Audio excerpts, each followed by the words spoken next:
બારડોલીમાં અનુસૂચિત જનજાતિના વિદ્યાર્થીઓને સ્કોલરશીપ ન મળતા રેલીનું આયોજન કરવામાં આવ્યું।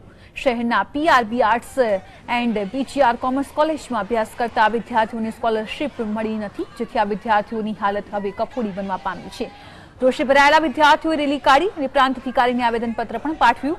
આ સાથે કોલેજમાં આર્થિક રીતે પછાત વિદ્યાર્થી મોટી સંખ્યામાં અભ્યાસ કરે છે।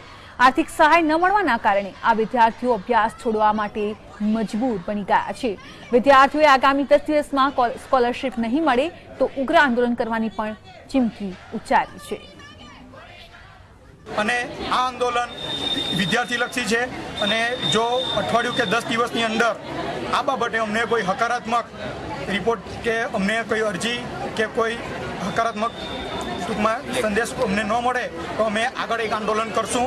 અમારી માંગણી એ છે કે અમે ગામડેથી આવીએ છીએ, પરંતુ અમને શિષ્યવૃત્તિ અમારા ટાઈમ પર મળતી નથી। તેના કારણે ઘણા વિદ્યાર્થીઓ ભણવાનું